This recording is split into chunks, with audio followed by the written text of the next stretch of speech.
मनस्वी यशस्वी पूज्य विचारक वृंद पूज्यसु गुरुजन मंडली ज्ञातिसु ज्ञानी मंडली ज्ञानदीप्त भद्र मंडली एवं मोर प्रतिभागी सहयोगी भाई और भौणी माने मु सतवर्ता पाणिग्राही प्रतिनिधित्व करुची अपर्ति चरण उच्च विद्यालय घंटेश्वर को आज ओडिया साहित्य एकाडेमी स्वर्ण क्षेत्र दिवस उपलक्षे हेबाकुवा वक्तृता प्रतियोगिता रे ओडिया भाषा और ओडिया साहित्य को उज्जीवित कालजयी करिथिबा महामहिम तथा महापुरुष तथा साहित्यर साधक और स्रष्टांग निकटरे मु मोर भक्तिपूत विनम्र प्रणाम जणाउछि।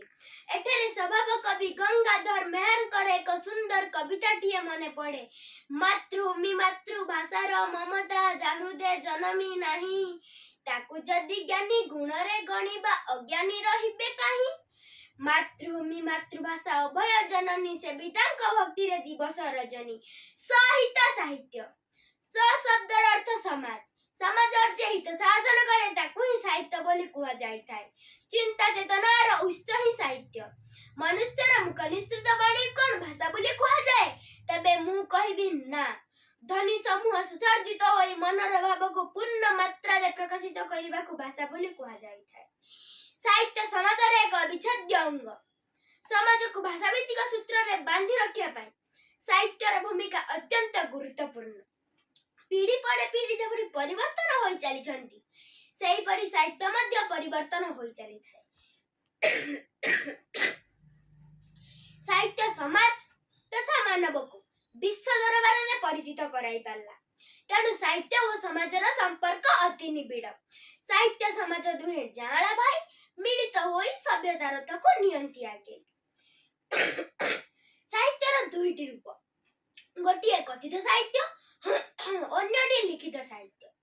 लोकमुखरे प्रचलित लोककथा तथा लोकगीत को कथित साहित्य और गीत कविता उपनिषद इत्यादि को लिखित साहित्य बोली कुहा जाय थाए। साहित्य समाज को साहित्य समाज पाई एवं साहित्य समाज द्वारा ही सृष्टि।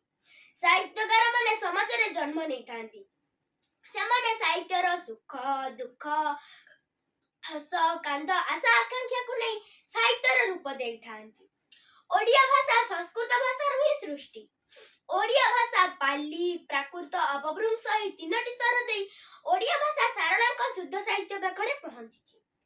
ओडिया भाषार जनक बा पितृपुरुष कहिले आमे आदि कवि सारला दास को ही बुझी थाउ जाहाकु कि कवि सारला जुग बोले कुहा जाय। मने हुए संभवतः 1401 रु आरंभ होई 1500 मसिया रे शेष होइतिला। 15श शताब्दी को कवि सारला जुग बोले कुहा जाय। एहार कोनोसी प्रामाणिक बा सिद्धांत तथ्य बा इतिहास आम पाखरे नाही।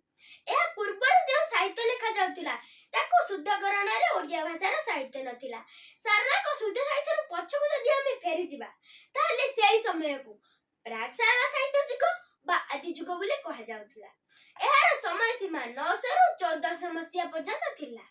सारला को शुद्ध साहित्यर परकु परवर्ती सारला साहित्य जुग बा उत्तर सारला जुग बोले कहा जाउतिला। प्राग सारला साहित्य जुग को जदि पर्यालोचना करा जाय सेगुडी का धर्म भित्तिक थिला। मठरे महंत प्रवचन देउथिले राज दरबार रे ज्ञानी गुणी माने बसी प्रवचन देउथिले। साहित्यर चर्चा थिला। साहित्यर तंत्र पृष्ठपोषकता रे गढ़ी उठितिला। एठारे कोनोसी विधिबद्ध साहित्य लेखा जाउ नथिला।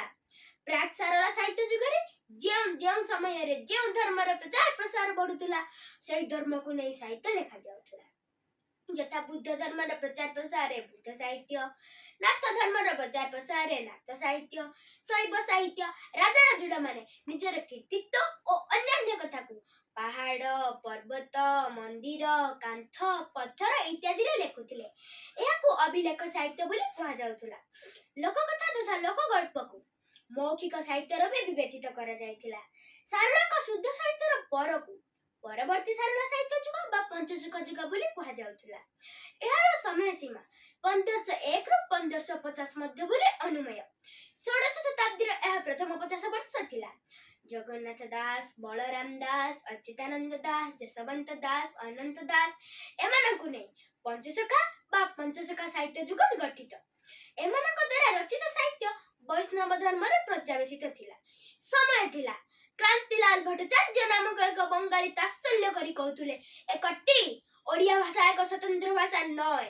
ଏହାର ପ୍ରତିବାଦ କରିବାକୁ ଯାଇ ଓଡ଼ିଆ ଭାଷାର ବରପୁତ୍ର ଉତ୍କଳ ଗୌରବ ମଧୁସୂଦନ ଦାସ, ସ୍ୱଭାବ କବି ଗଙ୍ଗାଧର ମେହେର, ବ୍ୟାସ କବି ଫକୀରମୋହନ ସେନାପତି ଆପ୍ରାଣ ଚେଷ୍ଟା କରିଥିଲେ।